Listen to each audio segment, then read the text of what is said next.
तो आज मैं आपको एक अनोखी रहस्यमय कहानी सुनाऊंगा। अगर आप चैनल पर नए हैं तो अभी सब्सक्राइब कर ले, क्योंकि यह मेरा दूसरा नया चैनल है। तथा कहानी पूरा देखे, अंत में एक अनोखा रहस्य छुपा है। धन्यवाद। तो सुनिए। एक समय की बात है, एक बहुत ही शांत और सुंदर गांव था, जिसका नाम सत्यवन था। इस गांव में हर कोई शिव जी का आभक्त था, लेकिन उनकी भक्ति में एक अजीब सा दिखावा था। गांव के लोग अपनी भक्ति का प्रदर्शन करते, मंदिरों में घंटों बिताते, लेकिन उनके मन में अहंकार और दूसरों के प्रति ईर्ष्या थी। इसी गांव में एक बहुत ही बूढ़ा और गरीब व्यक्ति रहता था, जिसका नाम था अमर। अमर बहुत ही सादा जीवन जीता था और शिव जी की पूजा मंदिरों में नहीं करता था। वह बस अपने दिन भर के काम करता और हर काम में शिव जी को याद करता। गांव के लोग अमर को मूर्ख समझते थे और उसका मजाक उड़ाते थे। अमर, तुम शिव जी के भक्त नहीं हो, तुम न तो मंदिर जाते हो न ही पूजा करते हो। अमर शांत रहता और मुस्कुराता। एक दिन गांव में एक बहुत बड़ा उत्सव मनाया जा रहा था। सभी लोग अपने नए कपड़ों में आए और महादेव के मंदिर में भव्य पूजा अर्चना करने लगे। तभी एक बहुत ही गरीब और भूखा कुत्ता वहां आया। कुत्ते के शरीर पर बहुत घाव थे और वह दर्द से कराह रहा था। गांव के लोगों ने कुत्ते को वहां से भगा दिया। उन्हें लगा कि वह मंदिर को अपवित्र कर रहा है। अमर ने जब ये देखा तो वह तुरंत उस कुत्ते के पास गया। उसने अपनी झोपड़ी से थोड़ा सा दूध और रोटी लाकर कुत्ते को खिलाया। उसने कुत्ते के घावों पर अपनी धोती फाड़कर पट्टी बांधी और उसे अपनी झोपड़ी में ले गया। ये सब देखकर गांव के लोग अमर पर हंसने लगे।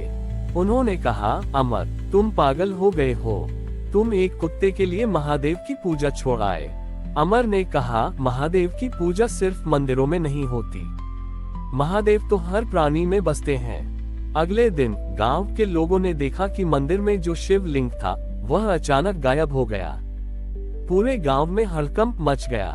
लोग परेशान होकर शिव जी से माफी मांगने लगे। पंडितों ने कई मंत्र पढ़े, लेकिन कोई लाभ नहीं हुआ। तभी एक बूढ़ा ऋषि गांव में आए। उन्होंने गांव वालों से पूछा, तुम लोग क्यों परेशान हो? गांव वालों ने उन्हें पूरी बात बताई। ऋषि ने मुस्कुराते हुए कहा, महादेव ने तुम्हें ये दिखाया है कि उनकी सच्ची पूजा कहाँ होती है। ऋषि अमर की झोपड़ी की तरफ गए। जैसे ही वे झोपड़ी के पास पहुंचे, उन्होंने देखा कि अमर जिस कुत्ते की सेवा कर रहा था वह अचानक एक चमकदार रूप में बदल गया। वह कोई साधारण कुत्ता नहीं था, बल्कि साक्षात शिव जी थे। शिव जी के गले में सांप था और उनकी जटाओं से गंगा बह रही थी। शिव जी ने अमर से कहा, अमर, तुमने मेरी सच्ची भक्ति की है। जब तुम मेरी मूर्तियों की पूजा कर रहे थे तो तुम मुझे नहीं बल्कि अपने अहंकार को पूज रहे थे। तुमने एक भूखे और घायल कुत्ते में मुझे देखा और उसकी सेवा की। यही मेरी सच्ची पूजा है। जब गांव के लोगों ने ये देखा तो वे सभी हैरान रह गए।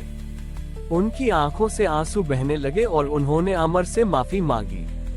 उस दिन के बाद सत्यवन के लोग समझ गए कि शिव जी को सिर्फ मंदिरों में नहीं बल्कि हर उस व्यक्ति और प्राणी में पाया जा सकता है जिसे हमारी मदद की जरूरत है। अमर की भक्ति और शिव जी के साक्षात दर्शन के बाद सत्यवन गांव के लोगों का जीवन पूरी तरह बदल गया था। उन्होंने अपने मंदिरों में दिखावा करना बंद कर दिया और अब वे हर भूखे को भोजन देते, हर प्यासे को पानी पिलाते और हर बीमार की सेवा करते थे। अमर अब सिर्फ एक साधारण व्यक्ति नहीं बल्कि पूरे गांव का मार्गदर्शक बन गया था। एक दिन गांव में एक बहुत ही प्रसिद्ध और विद्वान गुरु नरेंद्र अपनी यात्रा पर आए। नरेंद्र अपनी भक्ति और ज्ञान के लिए जाने जाते थे। जब उन्होंने सत्यवन गांव में हो रहे बदलावों के बारे में सुना तो उन्हें आश्चर्य हुआ। वे चाहते थे कि उन्हें भी शिव जी के साक्षात दर्शन हो सके। नरेंद्र ने गांव वालों से पूछा, आप सब में ऐसा क्या है कि शिव जी स्वयं आपके गांव में आए? गांव वालों ने उन्हें अमर की कहानी सुनाई। नरेंद्र तुरंत अमर से मिलने गए। उन्होंने देखा कि अमर अपनी झोपड़ी के पास बैठकर एक घायल पक्षी का इलाज कर रहा था। नरेंद्र ने अमर से कहा, हे अमर, मैं एक ज्ञानी व्यक्ति हूँ और मैं अपनी पूरी जिंदगी शिव जी की भक्ति में बिता चुका हूँ। मुझे बताओ, मैं शिव जी को कैसे पा सकता हूँ? अमर ने शांत भाव से कहा, गुरुदेव, शिव जी को पाने के लिए आपको कहीं जाने की जरूरत नहीं है, वे तो हर जगह हैं। नरेंद्र को लगा कि अमर उसे मूर्ख बना रहा है। उन्होंने कहा, मैं जानना चाहता हूँ कि तुमने ऐसा क्या किया कि शिव जी स्वयं तुम्हारे सामने प्रकट हुए। अमर ने अपनी झोपड़ी में रखी एक पुरानी कुल्हाड़ी उठाए और नरेंद्र से कहा, गुरुदेव, क्या आप इस कुल्हाड़ी को एक सुंदर रूप दे सकते हैं? उद्धरण चिन्ह। नरेंद्र ने कहा, मैं एक बड़ई नहीं बल्कि एक ज्ञानी पुरुष हूँ, मैं ये काम नहीं कर सकता। अमर ने कहा, ठीक है। उसने कुल्हाड़ी ली और अपनी छेनी से उस पर कुछ काम करना शुरू किया। कुछ ही देर में उसने उस कुल्हाड़ी को एक सुंदर नक्काशीदार लकड़ी में बदल दिया, जिस पर शिव जी का चित्र बना था। ये देखकर नरेंद्र हैरान रह गए। अमर ने कहा, जिस तरह मैंने इस कुल्हाड़ी को एक नया रूप दिया, उसी तरह महादेव ने मेरी जिंदगी को एक नया रूप दिया। जब मैं एक भूखे कुत्ते को खाना खिलाता हूँ तो मैं शिव जी को ही भोग लगाता हूँ। जब मैं एक बीमार पक्षी का इलाज करता हूँ तो मैं शिव जी को ही ठीक करता हूँ। नरेंद्र को अपनी गलती का एहसास हुआ। वह समझ गए कि सच्ची भक्ति सिर्फ पूजा और ज्ञान में नहीं बल्कि कर्म में होती है। उन्होंने अमर से कहा, तुमने मुझे वह ज्ञान दिया है जो मैं अपनी पूरी जिंदगी में नहीं पा सका। उसी रात नरेंद्र ने सपने में शिव जी को देखा। शिव जी ने नरेंद्र से कहा, तुम मुझे ज्ञान और पूजा में खोजते रहे, लेकिन मैं तो तुम्हारे कर्मों में था। आज तुमने अमर की सच्ची भक्ति को पहचाना और यही मेरी सच्ची पूजा है। जब नरेंद्र की आंखें खुली तो उन्होंने अमर के पास जाकर घुटने टेक दिए। उन्होंने कहा, तुम सच्चे संत हो। तुमने मुझे सिखाया कि शिव जी को खोजने के लिए हमें मंदिरों में नहीं बल्कि अपने हृदय में देखना चाहिए। नरेंद्र ने उसी दिन से अपना ज्ञान दूसरों की सेवा में लगाना शुरू कर दिया।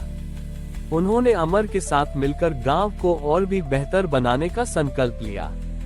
अमर की भक्ति और नरेंद्र के हृदय परिवर्तन के बाद सत्यवन गांव में एक आध्यात्मिक क्रांति आ गई। नरेंद्र ने अपने ज्ञान का उपयोग कर गांव में एक गुरुकुल खोला, जहां वे बच्चों को सिर्फ किताबी ज्ञान नहीं बल्कि सेवा, दया और निस्वार्थ कर्मों का महत्व भी सिखाते थे। अमर भी उनके साथ मिलकर हर बच्चे को प्रकृति और प्राणियों के प्रति प्रेम का पाठ पढ़ाता था। गांव की यह प्रसिद्धि सुनकर एक बहुत ही शक्तिशाली और अहंकारी राजा विक्रांत वहां आया। विक्रांत शिव जी का बहुत बड़ा भक्त होने का दावा करता था, लेकिन उसका अहंकार आसमान छू रहा था। उसने अपने राज्य में एक विशाल शिव मंदिर बनवाया था, जिसे बनवाने में उसने कई गरीबों को प्रताड़ित किया था। राजा विक्रांत ने अमर से कहा, मैंने तुम्हारे बारे में बहुत कुछ सुना है, लेकिन मेरा मानना है कि सच्ची भक्ति मेरे मंदिर में है, जहां सोने और चांदी के शिवलिंग स्थापित हैं। अमर ने शांत भाव से कहा, महाराज, शिव जी को सोने चांदी से नहीं बल्कि शुद्ध हृदय से पूजा जाता है। राजा को अमर की बात अच्छी नहीं लगी। उसने सोचा कि यह साधारण व्यक्ति उसके अहंकार को चुनौती दे रहा है। उसने अमर को एक काम दिया। अगर तुम सच्चे भक्त हो, राजा ने कहा, तो मैं तुम्हें एक सबसे मुश्किल काम देता हूँ।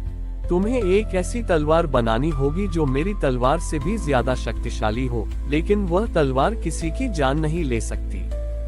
गांव के लोग ये सुनकर हैरान रह गए। उन्हें लगा कि यह असंभव है। तलवार सिर्फ काटने के लिए होती है, तो वह बिना किसी को मारे कैसे शक्तिशाली हो सकती है? अमर ने चुनौती स्वीकार कर ली।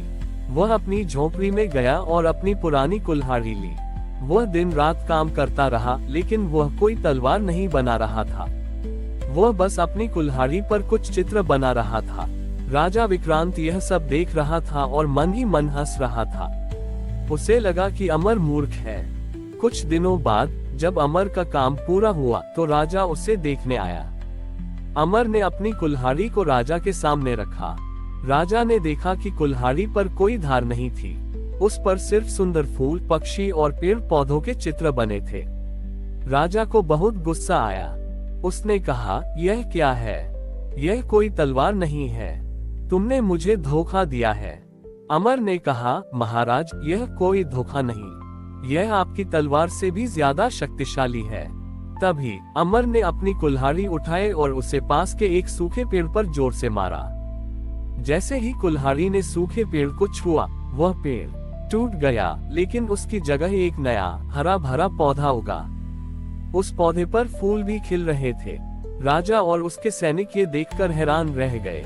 अमर ने कहा, महाराज, आपकी तलवार सिर्फ जान ले सकती है, मेरी यह कुल्हाड़ी जान ले सकती है, लेकिन महादेव की कृपा से यह जान दे भी सकती है।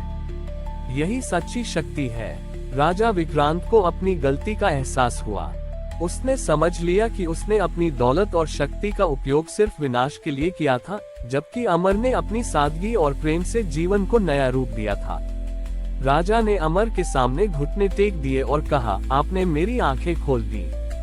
मैंने सोचा था कि मैं शिव जी का भक्त हूँ, लेकिन आपने मुझे सिखाया कि शिव जी की भक्ति सिर्फ तलवार चलाने में नहीं, बल्कि जीवन देने में होती है।